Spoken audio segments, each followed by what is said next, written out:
elles avaient à l'époque, parce que nous, j'étais loin d'y être, nous, elles avaient été interdites, sont toujours valables aujourd'hui? Alors, je ne vais pas répondre complètement à votre question parce que nous sommes saisis par le ministère de la Culture d'un projet de modification de la réglementation et le Collège de l'Arcom ne l'a pas encore examiné, ne s'est pas prononcé, donc je ne peux pas préjuger de ce que mes collègues pourront en dire. Je peux simplement donner l'exemple du cinéma sur lequel nous avons soutenu l'ouverture ou la remise en cause des secteurs interdits. Et je pense qu'on a eu raison de le faire. Je vois que les exploitants de salles de cinéma que je connais bien, vous savez que j'ai été médiateur du cinéma pendant de nombreuses années, voient un gros avantage dans cette publicité qui permet de faire revenir aussi, de contribuer à faire revenir les spectateurs en salle. On n'a pas constaté d'effet de déséquilibre sur la cinématographie d'art et essai ou sur les salles d'art et essai, comme certains avaient pu exprimer cette crainte. Donc je pense qu'il y a un moment où il faut savoir faire bouger les lignes et que cette question-là mérite d'être examinée. Je souligne que ce n'est pas la réponse à la problématique que j'évoquais. Le déséquilibre en matière de publicité, c'est les géants du numérique, c'est les 4 grands acteurs du numérique extra-européens qui captent, comme je le disais, ou qui vont capter 65% du budget publicitaire média d'ici 2030. C'est là que les masses en jeu sont les principales. Je vous remercie. Dernière question, sur tout le monde. Quel est votre avis, justement? Vous savez qu'il y a actuellement, est en cours de navette, proposition de loi de Laurent Lafon, qui porte notamment le sujet de la durée après laquelle une chaîne peut être cédée, notamment la durée après son renouvellement, son autorisation d'émettre sur la TNT par l'Arcom. Quel est votre avis, justement, sur la durée propice, sur la procédure propice, sur l'évolution de celle-ci, si vous souhaitez émettre un avis d'ailleurs? Et je fais le lien avec le fait que nous allons auditionner la semaine prochaine les dirigeants du groupe CMA-CGM qui sont positionnés avec une promesse de vente avec Altis Media vis-à-vis notamment de BFM TV, première chaîne que je cite et je m'en excuse. Quelles sont les règles finalement aujourd'hui suite à cette vente vis-à-vis de la possible demande de renouvellement? Quel est le cadre dans lequel ceux-ci doivent aller, évoluer, vendre, acheter, avant qu'éventuellement la structure demande un renouvellement? Tout ça, bien sûr, avec beaucoup de conditionnalités.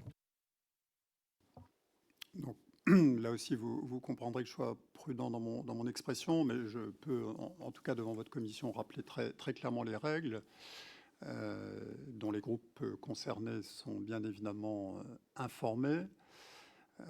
Donc il y a 2 procédures en parallèle qui vont cheminer. Il y a une procédure devant les autorités de concurrence qui devront se prononcer sur cette opération. Je parle de la reprise du groupe Altis Media par le groupe CMA-CGM, donc vraisemblablement avec une saisine des autorités bruxelloises compte tenu de la taille du groupe CMA-CGM, avec, j'imagine, probablement un renvoi vers l'autorité de la concurrence française, puisque c'est une problématique qui concerne exclusivement ou quasi exclusivement, à ma connaissance, le marché domestique. Et donc l'autorité de la concurrence devra remplir son office et statuer sur le bien fondé de cette opération au regard des règles qui sont les siennes, donc le respect du Code du commerce et notamment les risques d'abus de position dominante. Donc ça, c'est la procédure devant l'autorité de la concurrence. Le cas échéant, il pourra y avoir un dialogue entre nos 2 autorités qui fonctionne dans un dialogue très étroit, très confiant, quasi quotidiennement, en tout cas très fréquemment. Il y a par ailleurs une procédure devant l'Arcom, devant le régulateur sectoriel, puisque, vous le savez, les changements de contrôle sont soumis à l'agrément du régulateur. C'est un changement de contrôle qui nous conduira très vraisemblablement, dans le cadre des règles de l'article 42.3 de la loi de 86, à réaliser une consultation publique. Dans la foulée, vraisemblablement une étude d'impact pour bien mesurer cet élément-là, et bien évidemment un examen de la conformité de cette opération aux règles anti-concentration sectorielle dont nous sommes les gestionnaires. Donc voilà, ces 2 procédures vont fonctionner en parallèle. Bien évidemment, les 2 groupes ont été informés de ces règles et ont été informés du fait que l'autorité ne modifiera en rien le calendrier qu'elle s'est fixé pour l'appel, dans le cadre de l'appel à candidature pour les fréquences qui arrivent à échéance en 2025. Sur la règle des 5 ans,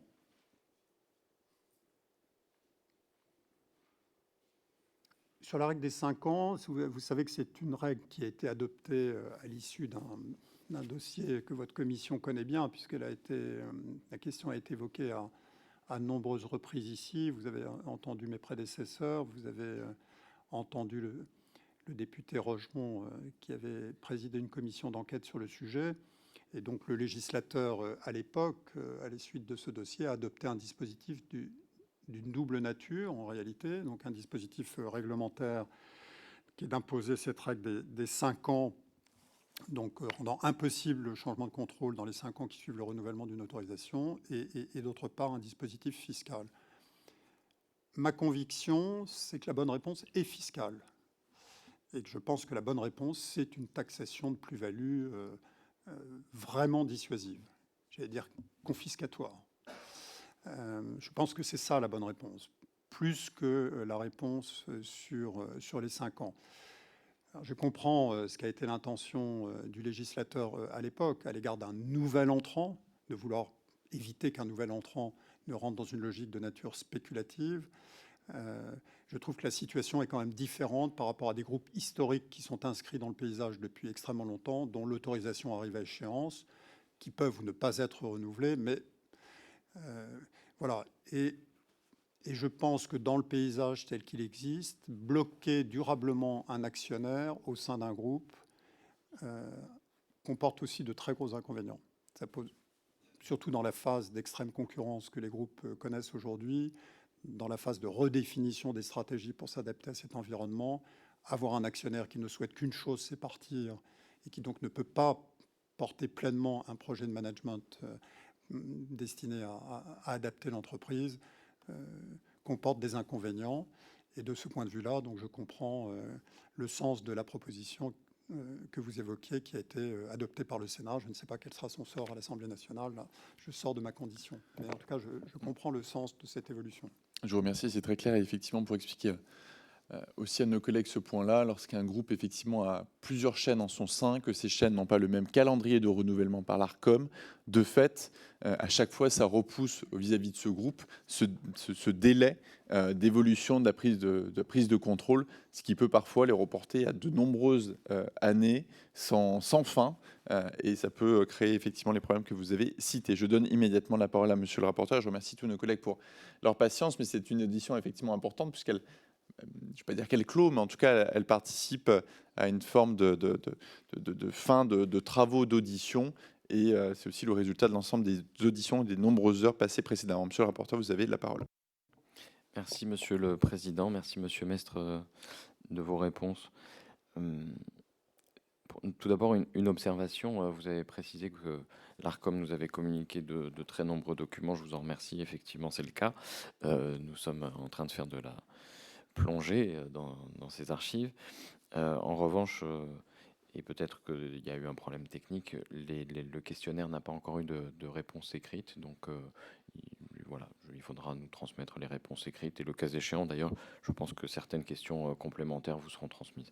Mais aucun problème d'urgence. On arrivera à travailler avec vos réponses fournies par la suite. Pardon de vous interrompre, monsieur le rapporteur, mais je voudrais être sûr de quoi on parle, parce que je découvre qu'il y aurait des retards dans une réponse à un questionnaire, donc je voudrais m'assurer de quel questionnaire il s'agit. Nous avons eu à cœur de répondre toujours dans les délais et le plus vite possible. En tout cas, il a fallu rapatrier beaucoup de documents des archives nationales, d'ailleurs. Donc je voudrais être sûr qu'on parle de quel questionnaire.